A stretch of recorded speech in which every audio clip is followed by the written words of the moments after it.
सभी सम्मानित साथियों को, आपके मित्र राजकुमार का जय भीम। साथियों, आज फिर कुछ हम आपके लिए कुछ नई खबरें लेके आए हैं, जो कि आजकल आप देख रहे हैं कि किस हिसाब से देश में पूरा फ्लैक्चुएशन हो रखा है, कैसे नेपाल में, बिहार में और जगह जगह जो भी सरकार की नीतियों का भंडाफोड़ हो रहा है।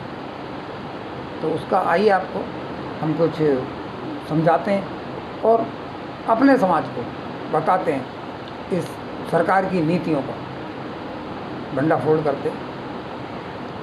तो आइए साथी, सरेंडर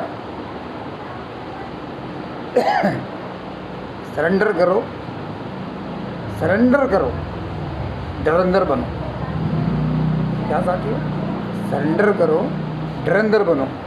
भारत में किसने रिकॉर्ड बनाया साथियों इसका कि विश्व गुरु का? विश्व गुरु कह कर साथियों 11 सालों से हमारे कान के पर्दे फाड़ दिए और लोगों को और इस सरकार को विश्व गुरु का मतलब नहीं पता कि विश्व गुरु क्या है। बिन पैंदी का लोटा बना दिया भारत को साथियों, कभी अमेरिका के पाले में तो कभी चीन के पाले में, जबकि हमारा चीन और अमेरिका से कभी मित्रता का संबंध नहीं रहा। तो ये साथियों, ये हो क्यों रहा है? ऐसी क्या विदेश नीतियां हैं जो इनको अमेरिका की तरफ, और हमारा रसिया हमेशा मित्र रहा है, रसिया से कटवा के क्यों इन्होंने पूरी की पूरी विदेश नीति को अमेरिका की तरफ पहले धकेला, उसके बाद फिर आज हम देख रहे हैं कि चीन की तरफ को धकेला जा रहा है और उसके फ़ायदे बताए जा रहे हैं कि राष्ट्र को, देश को बड़े फ़ायदे हैं। वो हमारी जनता इतनी मूर्ख तो नहीं है कि समझ ना पाए। चीन तो हमारा कभी मित्र रहा ही नहीं। और अभी पीछे एक IB की न्यूज़ आई थी, रॉ की, कि जो हमारा किसान आंदोलन था और जो हमारा CAA का आंदोलन था, उसको जो सरकार ने किस प्रकार से, आप लोगों ने देखा, पूरी जनता ने देखा कि उस आंदोलन को तोड़ने के लिए क्या क्या तरह तरह के षड्यंत्र अपनाए गए, किस प्रकार से पूरा का पूरा एक वर्ग उस आंदोलन के उसको खालिस्तानी, देशद्रोही, पता नहीं क्या क्या बोल रहा था। आज जो हम बिहार के अंदर SIR देख रहे हैं और जो ये वोट की बढ़ रहे हैं, जितने वोट बढ़ रहे हैं वो सब उसी की मात्रा के अंदर आते हैं साथी। तो उस CAA के कानून के थ्रू ही कुछ लोगों को जो अंदर लाने थे उन लोगों को लाया गया। अब उनको जो लाया गया, जो लोग आए, जो भी आए हैं, जैसा कि अभी हमारे नेता प्रतिपक्ष ने, राहुल गांधी जी ने पूरा उसका प्रमाण दिया कि किस प्रकार से इतने 1-1 करोड़ 2-2 वोट बढ़ा दिए जाते हैं। तो इसको किस हिसाब से साथियों हम देखेंगे, तो यही कारण है कि हमारे देश की जो विदेश नीति है भारत की, उस विदेश नीति को पूरा का पूरा उसको तबाह कर दिया गया था। अब इन लोगों को खुद नहीं समझ में आ रहा कि ये करें क्या। आप खुद देखिए कि अभी राम मंदिर के फैसले के लिए जितने भी इन्होंने फैसले लिए 11 सालों के अंदर साथियों, सब पे कोई ना कोई एलिगेशन लग रहा है। देखिए जस्टिस मुरलीधरन थे, जिन्होंने जो दिल्ली दंगे हुए थे उनके खिलाफ जो बयान दिया था, जो फैसला दिया था उन पर FIR करने के लिए, उनको तुरंत ही रातों रात उनका तबादला करके कहीं पता नहीं कौन सी दूसरी जगह बेचारों को ट्रांसफ़र कर दिया गया था।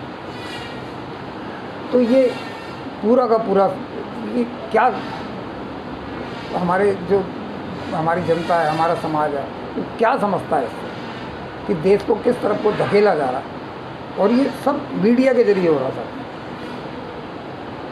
पूरा मीडिया के जरिए और पूरा एक षड्यंत्र के जरिए ये पूरा का पूरा एक मतलब लोगों की सोच को कैप्चर किया जा रहा है।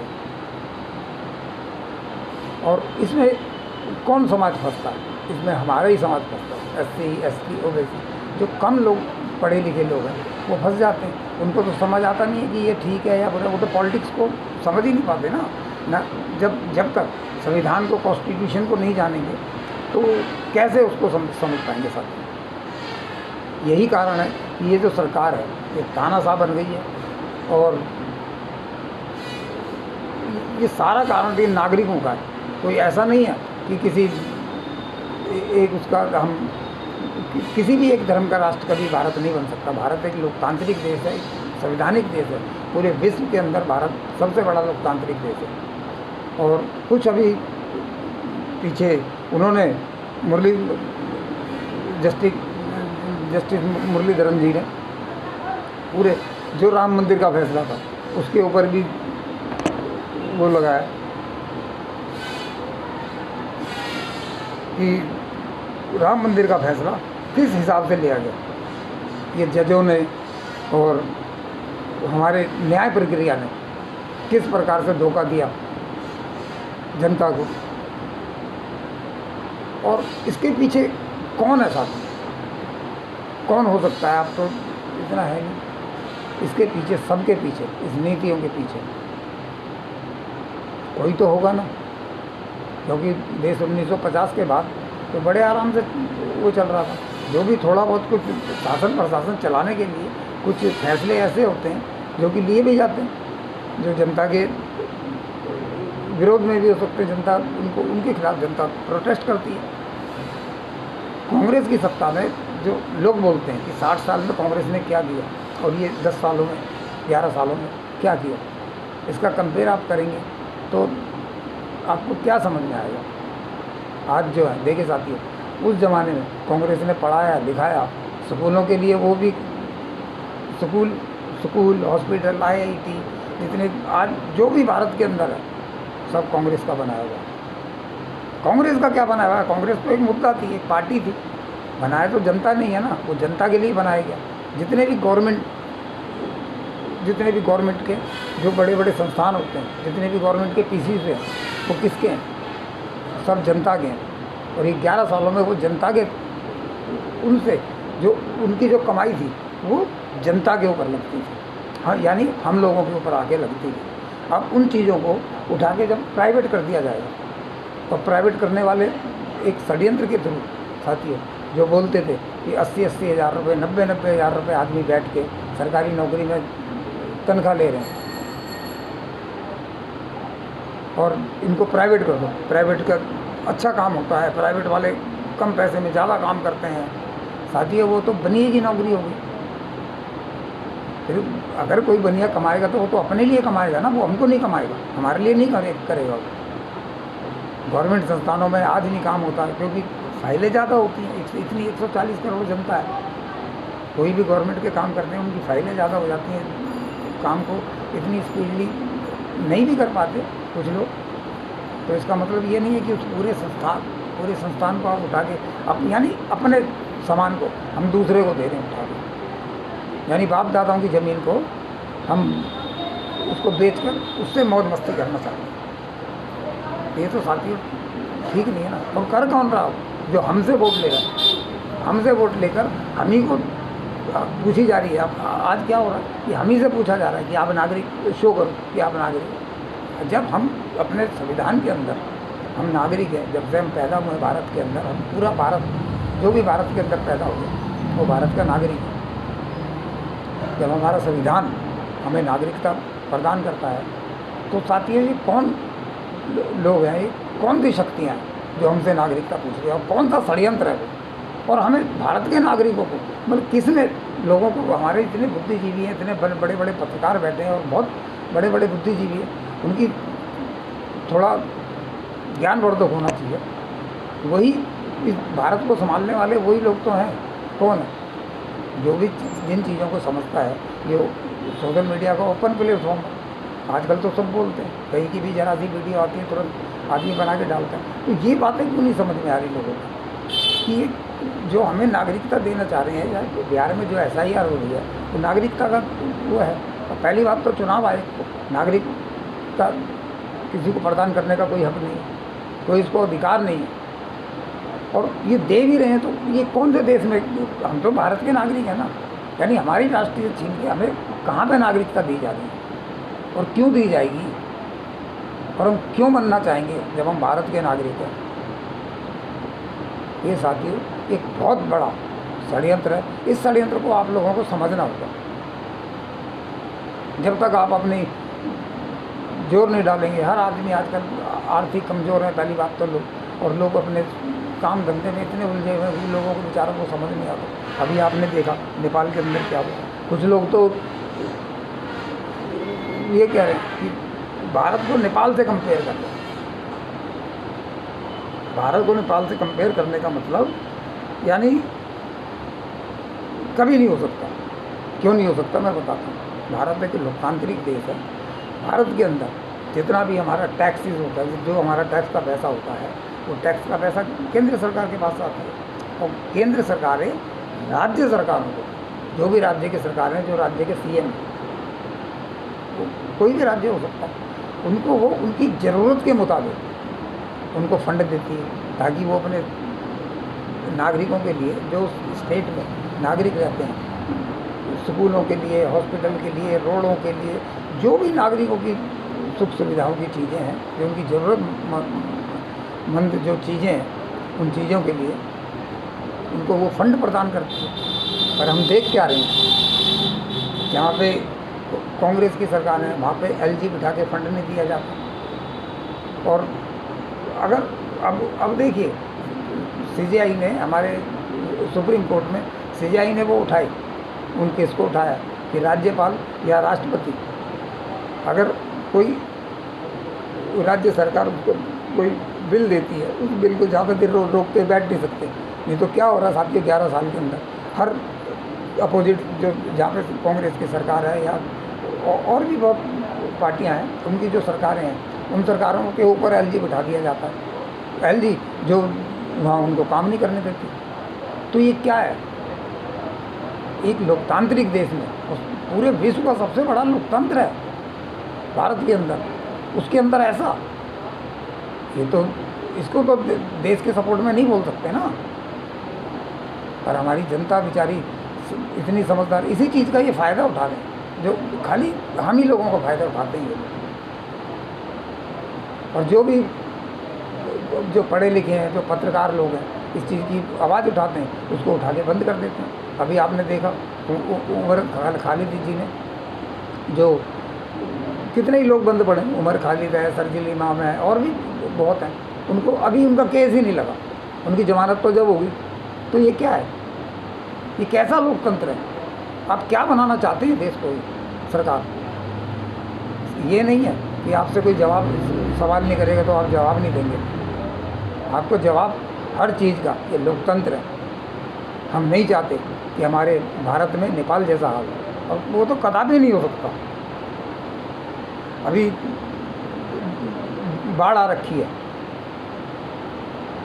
पंजाब के अंदर, इतना बुरा हाल है। वहाँ आपने क्या दिया? 1500 करोड़ रुपये, और जबकि उनका 50,000 करोड़ रुपये तो उनका पंजाब सरकार का बैलेंस है, जैसा कि वहाँ की सरकार बता रही है, राज्य सरकार। तो आप उन्हीं का बैलेंस पूरा कर देते। आपका इतना विरोध, आप देखिए हमारे प्रधानमंत्री बनारस गए, उनका इतना विरोध ना हो, ना उनका सोशल मीडिया पे विरोध हो पाए, तो जितना भी विपक्ष थे, जितने भी विरोधी दल थे, सबको हाउस अरेस्ट करवा दिया। ये लोकतंत्र है, इसको लोकतंत्र कहते हैं। हाँ, ये कैसा लोकतंत्र है? या तो सीधा एक बार ऐलान कर दो कि ठीक है, कोई लोकतंत्र नहीं है, हम ऐसे ही चलाएंगे, हम तानाशाह उस पर देश को चलाएंगे। मगर ये भी नहीं कर सकते। आप दोहरी नीतियों पे चलने वाले लोग हैं। ऐसा नहीं है कि जनता आपको समझ नहीं रही है, जनता आपको समझ रही है। जनता की पेशेंस का इंतजाम ना लें आप। हम जनता से यही चाहते हैं कि जो नेपाल के अंदर हल हुआ है वो हाल ना हो। कैसे भगा के वहाँ के मंत्री, और उनको प्रधानमंत्री को तो भागना पड़ा है। और मीडिया का तो इतना बुरा हाल कर रखा वहाँ कि ऑफिस फूंक दिए मीडिया के, जो कि ऐसा हाल है कि देख के भी रोंगटे खड़े होते हैं। पर वो एक छोटी सी, ज़्यादा उम्र के बच्चे नहीं थे, 22-23 साल की उम्र के बच्चे थे, जिनकी अभी फ्यूचर शुरू हो रहा है, जो हरदम सोशल मीडिया पे लगे रहते थे। जब हमारे ही टैक्स के पैसे से तो गवर्नमेंट भी चलनी है और सब कुछ चल रहा है, फिर जनता प्रताड़ित क्यों है? जनता तो प्रताड़ित नहीं होनी चाहिए ना ही ऐसा हुआ। थोड़ा बहुत होता है, मानते हैं कि सरकार चलाने के लिए बहुत सी नीतियाँ ऐसी होती हैं जो जनता के विरोध में भी बना दी जाती हैं, उनका आगे आने वाले समय के अंदर उनका फ़ायदा होता है। और ये 11 सालों के अंदर तो आपने डीजल, पेट्रोल, गैस, लोगों के ऊपर इतनी मार आपने डाल रखी है कि आदमी अगर बोल नहीं पा रहा। कोरोना के अंदर आपने ऑक्सीजन तक आप लोग नहीं दे पाए। अब ये पीढ़ी जो पढ़ लिख के जो जिन्होंने इतना वो किया है, वो अब आ रही है, वो नौकरी नहीं मांगेगी आपसे। उसके बाद आप कि मतलब आपके बच्चे पढ़े लिखे और हमारे बच्चे आपके झंडे उठा के और आपकी दरियाँ बिछाएं, ये नहीं होने वाला। ये भारत है, भारत के पैशंस का इम्तिहान ना लें आप, और ना ही हम कभी हिंसा का बढ़ावा देंगे। हमें लड़ाई लड़नी है, पर अपने आर्टिकल 19 हम सबको लड़ने का हक देता है। हमारा संविधान हमें प्रोटेस्ट करने का, किसी के भी खिलाफ प्रोटेस्ट करने का संवैधानिक रूप से लड़ाई लड़ने का हक देता है, और संवैधानिक रूप से लड़ाई लड़ी जाएगी। और ये सब हो रहा है। आज आपने वो इतने बिहार के अंदर छात्र कितने वो करवाए हैं आपने, कितने छात्रों पर नीतीश कुमार जी ने लाठियाँ बजाई हैं। ये आपको शोभा दे रहा है? क्या मांग रहे हैं वो आपसे? कोई ज़मीन जायदाद मांग रहे हैं? वो खाली नौकरी मांग रहे हैं। उनकी ओवर एज हो जाएंगे तो कहाँ नौकरी करेंगे वो बेचारे? उनका पूरा जीवन खराब हो रहा है। मगर नहीं, आप लोगों ने पता नहीं क्या सोच रखा। ठीक है, सरकारें आती हैं जाती हैं, अपना कुछ दूसरे तरीके से लोग कमाते हैं जाते हैं। ये थोड़ी कि सब कुछ आप निचोड़ नचाड़ के सब एक तरफ को होकर चल देंगे। और ये खाली श्रीलंका, बांग्लादेश या नेपाल में नहीं हो रहा। नेपाल में सब यहीं पे पूरा एक षड्यंत्र है जो आसपास के सारे अपने देशों को घेर लिया। अब खाली भारत रह गया, कहाँ जाएंगे आप लोग?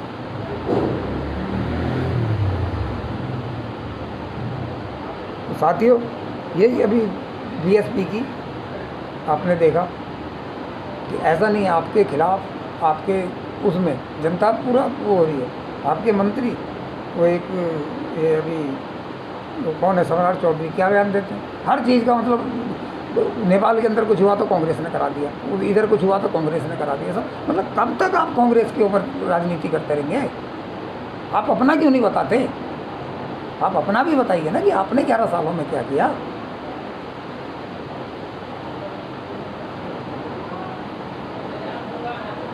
बीएसपी की रैली साथियों बड़ी विशाल रैली हुई है बीएसपी की बिहार के अंदर कैमूर में, जिसमें आकाश आनंद जी ने, बीएसपी के वो हैं आकाश आनंद जी ने, इतना विशाल भीड़ उसके अंदर, लाखों लोग उसके अंदर साथियों, लोग त्रस्त हो गए आपसे। जब ज़मीन पे आप दिखाई नहीं दे रहे तो आप सत्ता में कैसे आ रहे हैं? तो कैसे आपके ऊपर लोग शक नहीं करेंगे? ज़मीन पे दिखता है ना आदमी, आप तो दिखाई नहीं दे रहे थे। आप जब देखते हैं, जब विदेशों में नज़र आते हैं, और विदेशों की किसी मीटिंग में आप नहीं दिखाई देते। उन्हें देखिए, जयशंकर जी को परिवारवाद बोलते हैं आप तो परिवारवाद बोलते रहते हैं कांग्रेस के लिए। जयशंकर जी का लड़का कहाँ पे है? और हमारे गडकरी जी के लड़के ने भी क्या किया? करोड़ों रुपया छाप रहे हैं हमारे जयशाह जी। ये परिवारवाद नहीं है? तो साथियों, ये सब समझने की ज़रूरत है। और मोदी जी की जो आज बनारस में रैली थी, वो इतनी सक्सेस भी नहीं हुई, हम तो उसको सक्सेस नहीं मानेंगे। यहाँ पे हम 11 सालों से देख रहे हैं कि मोदी जी की रैली किस हिसाब से, और लोग उसमें चाहे कैसे भी करके लेके आए। आज तो उतने लोग भी नहीं थे सब भीड़ के अंदर।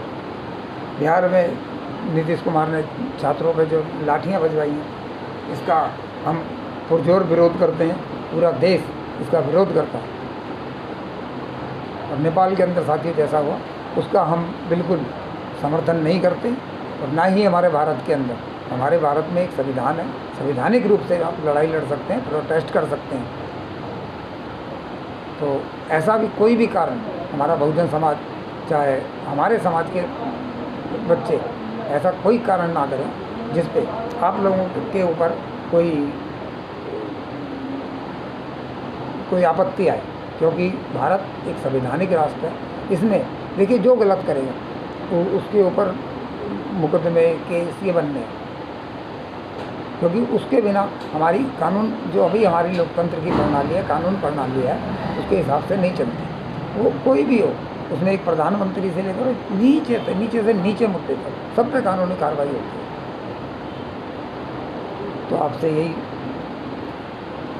वो लेना चाहूँगा साथियों कि नेपाल की तरह जनता से आप, सरकार से हम यही कहते हैं कि नेपाल की तरह जनता से आप आंख ना फेरें, क्योंकि 11 सालों से आप वही कर रहे हैं। जो गलती नेपाल ने की वो गलती आप ना करें, और आप 11 सालों से वही गलती को दोहरा रहे हैं। और लोकतंत्र में आलोचनाएं गहना होती हैं। आलोचनाएं जब तक आपकी आलोचना करेंगे जब भी तो आपको पता लगेगा। चाटुकार तो आपके पूरी मीडिया, मेन स्ट्रीम मीडिया पूरी आपकी चाटुकार बनी हुई है। तो आलोचनाओं को सहना सीखिए, यही लोकतंत्र है। और लोकतंत्र की आवाज़ों को मजबूत होने दीजिए। लोकतंत्र में आपको कोई वो नहीं है, क्योंकि ज़माना वो ज़माना नहीं है जो ज़माना आप सोच के चल रहे हैं। ये राजशाही नहीं है, ये गणराज्य है, बिल्कुल गण का यानी जनता का राज, जनता के द्वारा। भारत हमारे वोट से आप इन बड़ी बड़ी पोस्टों पे, संवैधानिक पोस्टों पे हम ही लोग बिठाते हैं। आज आप कुछ भी करके, वोट चोरी करके या कुछ भी करके आज बन जाएंगे, 2 बार बन जाएंगे, पर एक समय ये आएगा कि आपको खुद ही हाथ जोड़ना पड़ेगा जनता के। तो साथियों, अगर वीडियो अच्छी लगे तो ज़्यादा से ज़्यादा लाइक करना, शेयर करना, और वीडियो कमेंट साथियों ज़रूर करा दीजिए। जय भीम, जय भारत, जय संविधान।